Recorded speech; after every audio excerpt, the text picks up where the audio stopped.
매일 성경 묵상 나눔입니다. 7월 6일 화요일입니다. 본문은 야고보서 3장 1절에서 12절입니다. 본문을 읽습니다.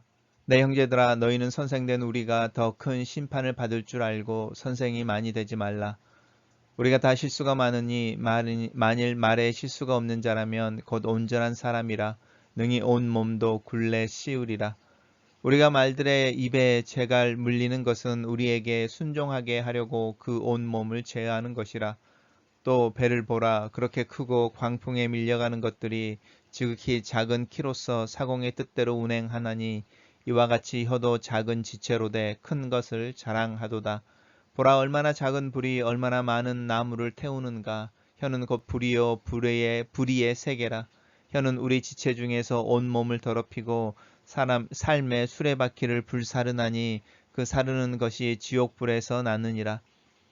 여러 종류의 짐승과 새와 벌레와 바다의 생물은 다 사람이 길들일 수 있고 길들여 왔거니와 혀는 능히 길들일 사람이 없나니 쉬지 아니하는 악이요 죽이는 독이 가득한 것이라.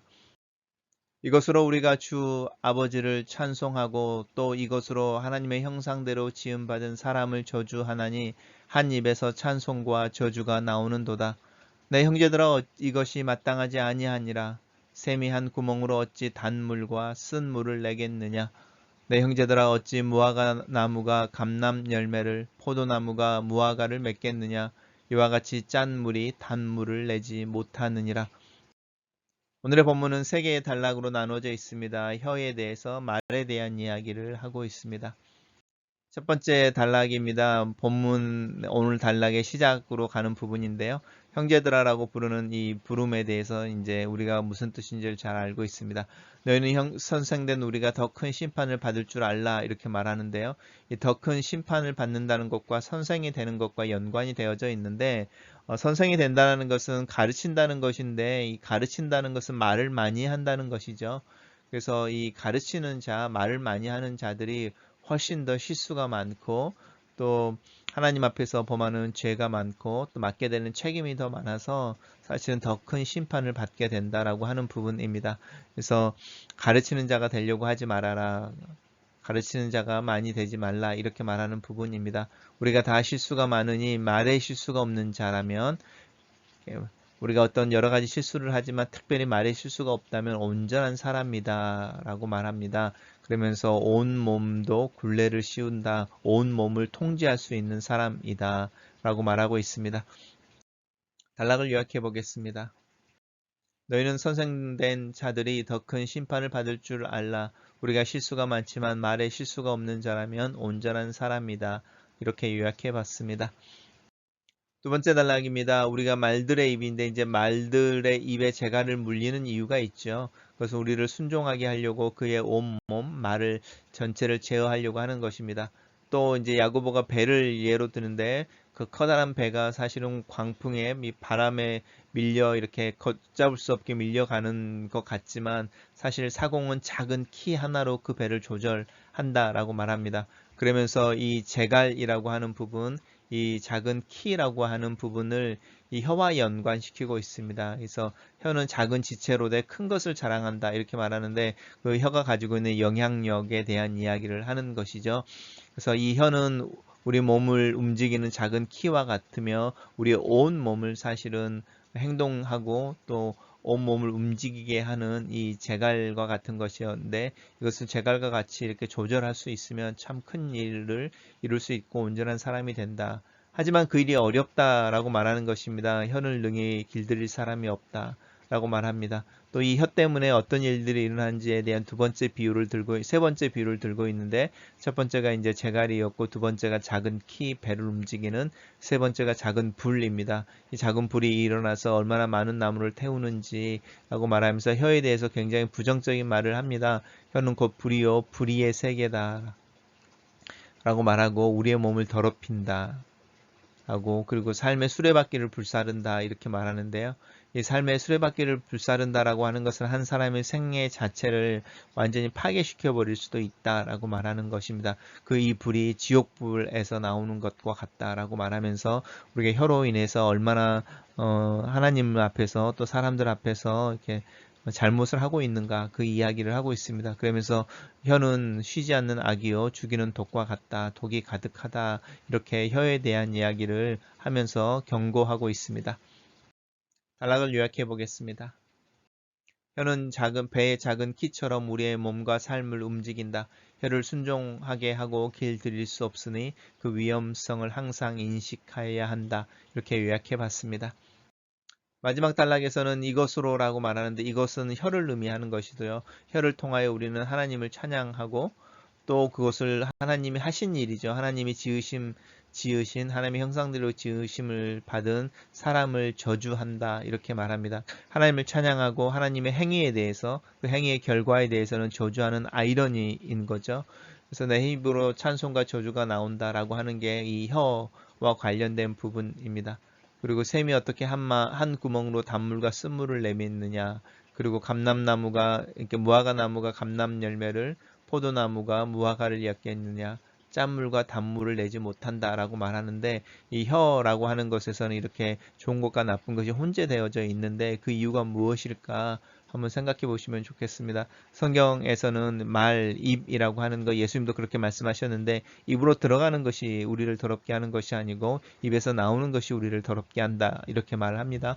그래서 우리 입에서 나오는 것은 말인 것이고 이 말을 혀라는 말로 표현하고 있는데 이 말이 우리의 마음을 드러냅니다. 우리의 마음이 혼재되어져 있을 때 우리는 단물과 쓴물을 동시에 내어내고 찬양과 저주를 쏟아내고 또 이 포도나무이면서 전혀 포도나무의 열매가 아닌 다른 열매를 맺게 하는 그런 말들을 하는 아이러니가 우리의 삶 속에 있습니다. 단락을 요약해 보겠습니다. 우리는 한 입으로 찬송과 저주를 내는 아이러니와 모순의 삶을 산다 이렇게 요약했습니다. 첫 번째 묵상 포인트입니다. 선생이 된다는 것은 말을 더 많이 한다는 것이다. 말을 더 많이 하는 사람은 실수가 많게 된다. 선생이 된다는 것은 그 삶에 실수가 더 많고 흠이 더 많게 되는 가능성에 노출되는 것을 의미한다. 나는 듣는 일에 빠르고 배우는 일을 좋아하며 많은 말들을 하기보다는 듣는 말을 이해하고 공감하기 위해 애를 써야 한다. 말에 실수가 없는 자, 혀를 통제할 수 있는 자, 그 사람이 온전한 사람이다. 이 사실 앞에서 내 자신을 겸손하게 하고 하나님의 은혜를 구한다. 말보다는 침묵을, 말하기보다는 말을 듣기를, 비난의 말보다는 축복과 격려의 말을 하기를 원하고 차가운 말보다는 따뜻한 말을 하는 사람이 되기를 기도한다. 두 번째 묵상 포인트입니다. 혀는 내 몸의 지극히 작은 지체이다. 하지만 큰 배를 움직이는 작은 키처럼 내 삶과 행동을 몰아간다. 아직도 말에 실수가 많다. 말이 행동보다 앞선다. 이 혀로 하나님께 기도하고 찬양하며 이 혀로 음식을 먹고 이 혀를 통해 하루를 산다. 이 혀로 누군가를 사랑하기도 하고 누군가를 비난하기도 한다. 이 혀의 위력 아래서 하루를 산다. 나는 결코 혀를 길들일 수 없다. 아무리 성숙하고 지혜로운 사람도 말에 실수가 있기 마련이고 그 혀를 능히 길들이지 못한다. 이 아침에 내 혀의 주권을 하나님 앞에 내어놓고 기도한다. 하나님께서 내 입술을 사용하셔서 내가 만나는 이들을 위로하고 격려하며 복음을 나누며 예수 그리스도를 소개할 수 있도록 내 입술을 사용해 주시기를 기도한다. 하나님께서 내 혀를 사용해 주시고 내 혀를 통하여 내 삶을 운전해 가시기를 드라이브해 가시기를 기도한다. 마지막 묵상 포인트입니다. 혀에 대한 지속적인 경고와 가르침 앞에 서 있다. 나는 과연 내 혀를 길들일 수 있을까?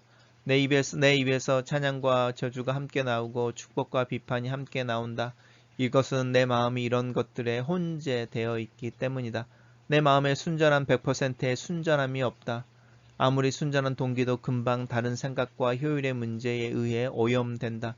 내 마음에 정함이 없어 그 마음이 쏟아져 나오는 입과 혀 또한 혼란과 혼재, 모순의 말들을 쏟아내고 있다. 특별히 야고보가 이야기하는 하나님을 찬양하는 입에서 하나님께서 자기 형상대로 지으심을 받은 형제와 자매를 비난하는 말이 나온다. 이런 조주의 입에서 나오는 찬양을 하나님은 외면하신다. 이 아침에 다시 한번 내 입술을 정하게 해주시기를 하나님께 기도한다. 내 마음이 하나님 앞에서 정결해지고 내 마음이 정해지고 뜻이 분명히 세워지기를 기도한다. 그렇게 정한 마음에서 나오는 그 말을 생각하게 되는 아침이다. 글로 쓰는 기도입니다. 내 혀는 내 몸의 작은 지체이지만 내 삶 전체를 움직이는 능력을 가지고 있음을 압니다. 이 혀를 결코 길들일 수 없음도 압니다. 이 아침에 이 혀와 말의 문제를 생각해 봅니다. 나는 말을 많이 하는 자입니다. 그래서 실수가 많고 하나님 앞에서 죄를 짓곤 합니다. 나도 모르게 거짓말을 할 때가 있고 내 마음에 담고 있던 날카로운 말을 내뱉기도 하고 하나님의 형상대로 창조된 이들을 비난하고 비판하곤 합니다. 나는 이 혀의 문제 앞에서 온전한 자가 아니며 실수가 많은 자입니다. 이 아침에 하나님의 은혜와 긍휼을 구합니다. 이 혀로 하나님 앞에 기도하는 시간이 많아지기를 기도합니다. 이 혀에 하나님을 향한 찬양을 올려놓으셔서 다른 사람들을 향한 비난과 비판의 말을 하는 기회를 타지 못하기를 기도합니다. 내 혀를 통하여 하나님께서 영광과 예배를 받으시길 기도합니다. 오늘 하루 내 입에 파수꾼을 세워주시고 내 혀의 주인으로서 내 혀를 주관하여 주시옵소서. 예수님 이름으로 기도합니다. 아멘.